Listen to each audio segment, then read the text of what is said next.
தந்தி தொலைக்காட்சி நேயர்களுக்கு வணக்கம். நல்லதை சொல்வோம், நல்லதை செய்வோம், நல்லதே நடக்கும். இன்று 27/8/2024 செவ்வாய்க்கிழமை.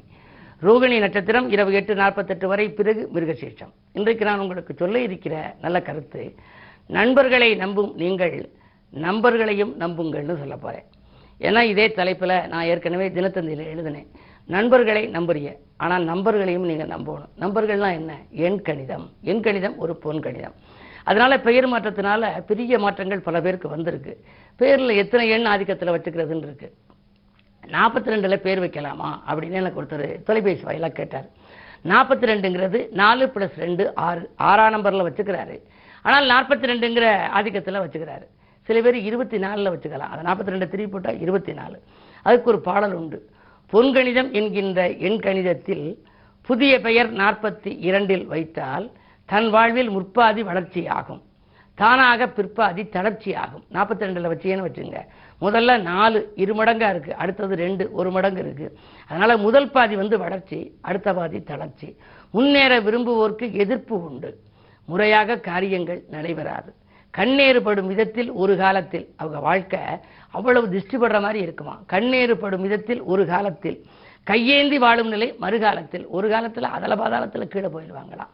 அப்படி போயிடுவாங்க. வண்ணமிகு ராகுவுடன் மதியும் சேர்ந்தால், ஜாதகத்தில் ராகுவோடு சந்திரன் சேர்ந்திருந்தால் மட்டுமே இந்த எண் அதிர்ஷ்டமாகும். ராகு பிளஸ் சந்திரன் ரெண்டும் சேர்ந்து ஒரு கட்டத்தில் நல்லா பலம் பெற்று இருந்துச்சு அப்படின்னா இந்த மாதிரி 42ல் பேர் வச்சுக்கிறதுக்கு மிக அற்புதமான பலன் கிடைக்கும்.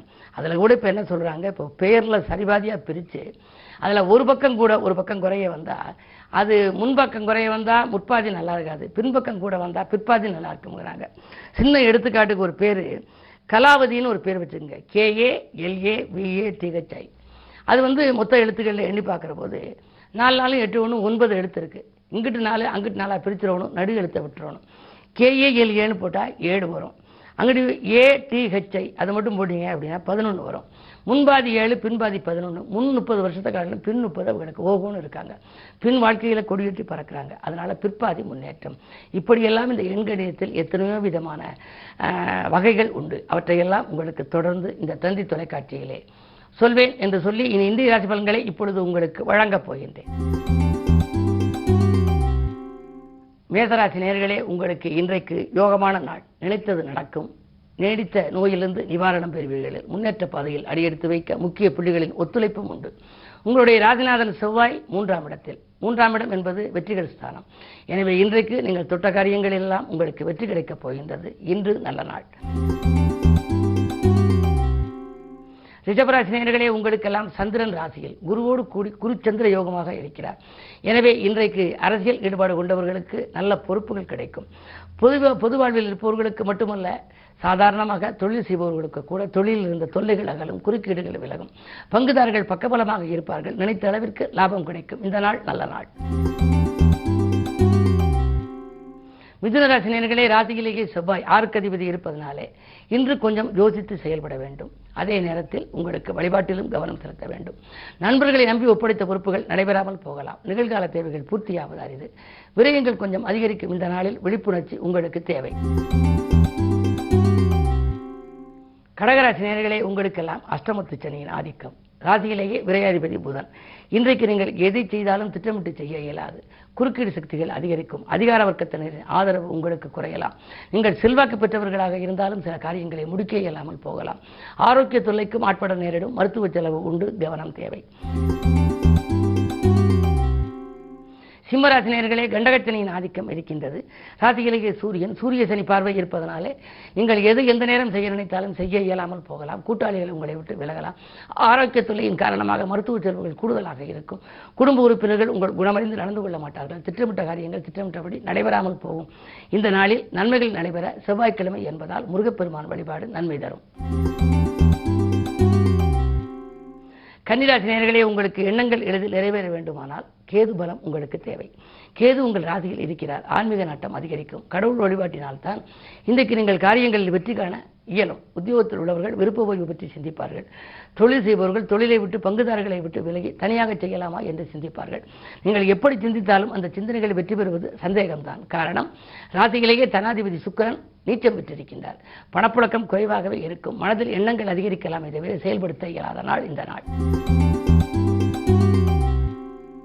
துலாம் ராசி நேயர்களே, சந்திராஷ்டமம். யோசித்து செயல்பட வேண்டிய நாள். எது செய்தாலும் யோசித்து செய்வது நல்லது. உணர்ச்சி வசப்படுவதை தவிர்ப்பது மிக முக்கியம். அது மட்டுமல்ல, நண்பர்கள் பகையாகலாம். நல்லவர்கள் கூட உங்களுக்கு உறவாக இருந்தவர்கள் உங்களை விட்டு விலகலாம். முன்னேற்ற பாதையில் முட்டுக்கட்டைகள் வந்து கொண்டே இருக்கும். உத்தியோகத்தில் உங்கள் முன்னேற்றத்தை பற்றி சக பணியாளர்களிடம் நீங்கள் அளவலாக வேண்டாம். மேலதிகாரிகள் உங்களுக்கு இணக்கமாக நடந்து கொள்ள மாட்டார்கள். கேட்ட சலுகைகள் கிடைப்பதில் தாமதம் ஏற்படும். ஒரு சிலருக்கு பணி நீக்கம் செய்யப்படும் அளவுக்கு கூட பிரச்சனைகள் வரலாம். கவனம் தேவை. விருச்சிக ராசி நேயர்களே, குரு பார்வை இருக்கின்றது. இடைவிடாத முயற்சிக்கு இன்று வெற்றி கிடைக்கும் நாள். இருமடங்காக வரவு வந்து சேரலாம். திட்டமிட்ட காரியங்களை சிறப்பாக செய்து முடித்து கொடுப்பீர்கள். அது மட்டுமல்ல, ஆடம்பர பொருட்களை வாங்கும் யோகமும் உண்டு. அஷ்டமத்திலே செவ்வாய் இருப்பதால் விரயங்கள் உண்டு. பழைய சொத்துக்களை விட்டுவிட்டு புதிய சொத்துக்கள் வாங்கலாமா என்று சிந்திப்பீர்கள். பூர்வீக சொத்து தகராறுகள் அகலும். பஞ்சாயத்துக்கள் சாதகமாக முடியும்.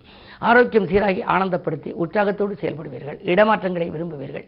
வீடு மாற்றங்கள் ஒரு சிலருக்கு வருவது போல் தோன்றி கை நழுவி செல்லலாம். என்ன இருந்தாலும் இந்த நேரத்தில் வரும் மாற்றங்களை ஏற்றுக்கொள்வதே நல்லது.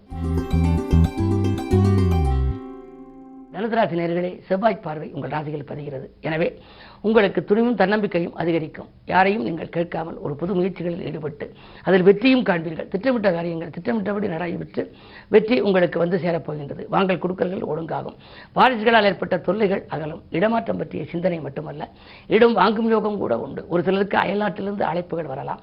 நல்ல நிறுவனங்களில் பணிபுரிய வாருங்கள் என்று சொல்லி அதிக சம்பளத்துடன் கூடிய இடம் என்று அவர்கள் அழைப்பு விடுக்கலாம். அதுபோன்ற காரியங்கள் நடைபெறுகின்ற பொழுது நீங்கள் உங்களுடைய சுய ஜாதகத்தை ஒரு முறை அலசி பார்த்துவிட்டு சேர்ந்து கொள்வது நல்லது. மகர ராசி நேயர்களே, உங்களுக்கு இன்று யோகமான நாள். சோதனைகளை வந்து சாதனை படைக்கின்ற நாள். சொல்லும் சொற்கள் எல்லாம் இந்த வெல்லும் சொற்களாக மாறப்போகின்றது. மேலதிகாரிகள் உங்களுக்கு இணக்கமாக நடந்து கொள்வார்கள். உத்தியோகத்தை பொறுத்தவரை கேட்ட சலுகைகள் கிடைக்கும். வீடு வாங்க வேண்டும், வாகனம் வாங்க வேண்டும் என்று கடனுதவி கேட்டு விண்ணப்பித்திருந்தால் அது நடைபெறும். இந்த நாள் நல்ல நாள். கும்பராசி நேயர்களே, நூதன பொருட்களின் சேர்க்கை ஏற்பட்டு மகிழும் நாள். நோய் அகல மாற்று மருத்துவத்தை மேற்கொள்வது நல்லது. நீங்கள் எதை செய்ய நினைத்தாலும் ஒரு முறைக்கு பல முறை யோசித்து செய்ய வேண்டும். காரணம், உங்கள் ராஜநாதன் வக்ர இயக்கத்தில் இருக்கிறார். ராசியை சூரியன் பார்க்கின்றார். சப்தமஸ்தானத்திலிருந்து பார்ப்பதால் குடும்ப சுமை கொஞ்சம் கூடும். குடும்பத்தில் உள்ளவர்கள் உங்கள் குணமறிந்து நடந்து கொள்ள மாட்டார்கள். எனவே நீங்கள் எதை செய்தாலும் யோசித்து செய்வதும் விட்டுக் கொடுத்து செல்வதன் மூலமே இன்றைய நாள் இனிய நாளாக அமையும். மீனராசி நேயர்களே, ஜென்ம ராகு. பயணங்களால் பலன் உண்டு. குழப்பங்கள் தீர நீங்கள் எடுத்த முடிவு வெற்றி பெறும். அதே நேரத்தில் உங்களுக்கு பெரிய மனிதர்களை சந்திப்பால் பிரச்சனைகளிலிருந்தும் நீங்கள் விடுபடுவீர்கள். ராஜநாதன் 3ஆம் இடத்தில் இருக்கின்றார். 3ஆம் இடம் வெற்றிகள் தெரிகின்ற இடம். எனவே இன்று பாகப்பிரிவினைகள் பஞ்சாயத்துகள் பற்றி பேசினால் அதில் வெற்றி கிடைக்கும். அதே நேரம் பொது வாழ்வில் உள்ளவர்கள் புதிய முயற்சிகளில் ஈடுபட்டால் அதிலும் உங்களுக்கு அனுகூலம் உண்டு. பஞ்சமஸ்தானத்தில் புதன். மாமன் மைத்திரன் வழியில் ஒரு மங்கள நிகழ்ச்சிகள் நடைபெறும். அதை நீங்கள் முன்னின்று நடத்தக்கூடிய சூழல் கூட உருவாகலாம். என்ன இருந்தாலும் ஜென்மத்தில் ராகுவும் 7இல் கேதுவும் இருப்பதால் நாகசாந்தி பரிகாரங்களை செய்தால்தான் ஏற்ற இறக்கமில்லாத வாழ்க்கை உங்களுக்கு அமையும். மேலும் விவரங்கள் அறிய தினத்தந்தி படியுங்கள்.